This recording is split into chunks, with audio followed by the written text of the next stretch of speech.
A ver, ¿quién no ha sentido alguna vez que una aplicación, una web o cualquier sistema, vamos, simplemente no estaba pensado para una persona normal? Es una sensación súper común y su origen, bueno, es bastante más profundo de lo que parece. Viene de los inicios de cómo veíamos la información, de una época en la que el sistema era el rey y el usuario, pues el usuario era prácticamente invisible. Hoy vamos a hacer un viaje por esa increíble evolución, desde ese mundo de máquinas perfectas hasta que por fin se descubrió a la persona real que las utiliza. Para empezar, vamos a usar una imagen muy potente.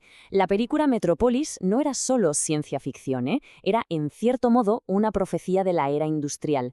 Nos pintaba una sociedad partida en dos. Por un lado, una élite de pensadores viviendo a todo lujo en la superficie y, por otro, una masa de trabajadores que manejaban las máquinas en un mundo subterráneo. Y esta metáfora es clave, porque es que así, exactamente así, se veía el mundo de la información durante buena parte del siglo XX. Y claro, esa visión de las cosas nos lleva de cabeza a la pregunta central de todo esto. Esa frustración que a veces sentimos con la tecnología, a menudo no es culpa nuestra. Es el eco de una filosofía de diseño muy antigua, donde el objetivo no era que la tecnología se adaptara a las personas, sino justo al revés, que las personas se adaptaran a la máquina. Para entenderlo bien, tenemos que viajar a la era fordista, la época de la producción en cadena. Esa mentalidad no solo sirvió para construir coches, sino que también dio forma a la sociedad y, por supuesto, a la manera de organizar el conocimiento. El famoso pensador Peter Drucker lo clavó. Dijo que había dos castas. Por un lado, los trabajadores del conocimiento, esa minoría selecta, los científicos, los ingenieros, ellos eran el centro de atención, el objeto de estudio. Los sistemas de información se diseñaban para ellos, para que fueran más productivos. Y por otro lado, estaba la inmensa mayoría, los trabajadores de servicios. Y a ellos, sencillamente, el sistema no los veía, eran invisibles. En este contexto, pues, nació un sueño, una especie de utopía, la idea de que era posible crear un sistema de información perfecto, completamente lógico, racional, universal, una máquina de conocimiento total que, por fin, pondría orden en el caos del mundo. Y el ejemplo más claro de este sueño fue el Mundaneum, de Paul Otlet. Imaginaos, un único lugar, una especie de cerebro global en Bruselas, que tenía la misión de catalogar, clasificar y centralizar absolutamente todo el saber humano. Una visión grandiosa, sí, pero también, como describe la fuente, era autoritaria, simplista y, la verdad, muy eurocéntrica. Esta utopía funcionaba con una lógica que podríamos llamar de biblioteca-fábrica. Como veis en los pasos, la información no era algo vivo, no, era materia prima, en una cadena de montaje. Primero se estandarizaba todo. Luego se clasificaba con un sistema universal. Después se centralizaba en un sitio. Y por último, se controlaba quién accedía y cómo.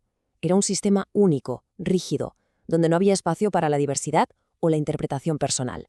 Así que aquí está el punto clave. Si la información era una fábrica, el usuario era, pues, otro engranaje más de la maquinaria. No era una persona con sus necesidades, sus emociones o su propio contexto. ¡Qué va! Era un componente al que había que domesticar, que entrenar para que usara el sistema según sus reglas y punto. La sola idea de estudiar su comportamiento de forma autónoma era sencillamente algo subversivo. Pero bueno, como todas las utopías que son demasiado rígidas, esta también se vino abajo. La llegada de nuevas tecnologías, primero la electricidad y luego los ordenadores, sumado a los cambios económicos, lo descentralizó todo. Se rompió el sueño del control total.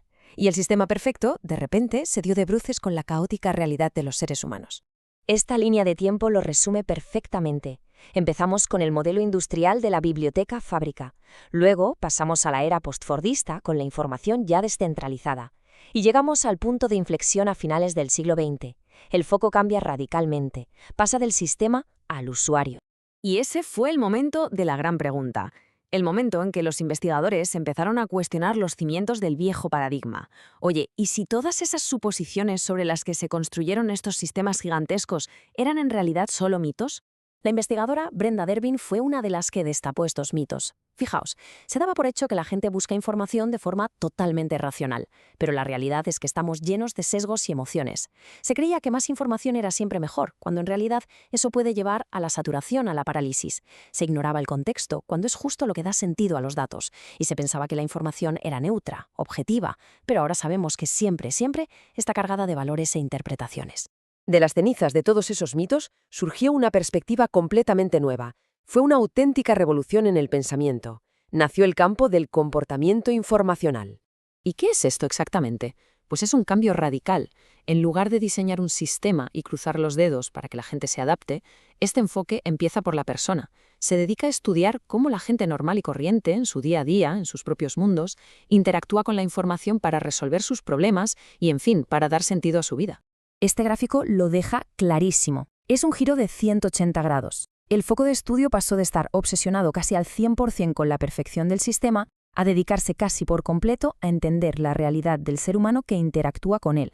Y esto nos lleva a una metáfora nueva, mucho más potente que la de la fábrica.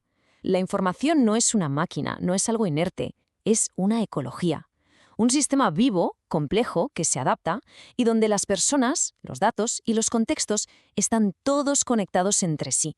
Y dentro de esta ecología hay una ley fundamental, el principio del menor esfuerzo. Piénsalo, no buscamos la respuesta perfecta, la más completa, buscamos la respuesta suficientemente buena, que nos solucione la papeleta en ese momento con el mínimo esfuerzo posible. Esto explica perfectamente por qué preferimos una búsqueda rápida en Google a pasarnos la tarde en una biblioteca. Buscamos satisfacción, no perfección. Este nuevo enfoque, además, abrió la puerta a estudiar mundos que antes eran invisibles. Elfreda Chapman, por ejemplo, estudió los pequeños mundos de comunidades marginadas. Analizó cómo la gente en prisiones o en guetos no usa la información para un trabajo académico, sino como una herramienta de pura supervivencia, para dar sentido a su realidad más inmediata. El foco pasó de la élite a la gente de a pie. Y quizás la idea más fascinante de todas es esta, que somos informívoros. Igual que nuestro cuerpo necesita comida, nuestra mente necesita consumir información para mantener un cierto orden frente al caos, frente a la entropía. O sea, buscar información no es una tarea más, es un instinto biológico, es una parte esencial de lo que nos hace humanos. Vale, y después de toda esta historia, ¿por qué importa? Pues importa porque este cambio de perspectiva nos da herramientas súper críticas para analizar los grandes debates de hoy en día. Por ejemplo, el de la famosa brecha digital. La verdad es que hemos recorrido un camino larguísimo. Hemos pasado de ver la información como una máquina a verla como un ecosistema social. De centrarnos en el individuo aislado a entender la comunidad. De ignorar el contexto a pensar que es fundamental. Toda esta evolución nos obliga a replantearnos los problemas de hoy desde una perspectiva totalmente nueva. El concepto de brecha digital, por ejemplo, normalmente se entiende como un simple problema de acceso a la tecnología. Unos tienen, otros no. Pero claro, con esta nueva visión, más ecológica y centrada en el usuario, esa definición se queda peligrosamente corta. Es demasiado simple. Y aquí está la reflexión final, la que nos deja el material de origen, y que la verdad da que pensar. Cuando intentamos cerrar la brecha, ¿qué estamos haciendo realmente? ¿Estamos simplemente dando herramientas o estamos imponiendo una forma de pensar, una cultura, un sistema de valores? ¿Estamos asumiendo, un poco como hacía Outlet, que nuestro sistema es el único válido? La pregunta es, ¿buscamos que la gente se apropie de la tecnología o en realidad que se asimile a nuestra cultura? Una pregunta que, desde luego, lo cambia todo.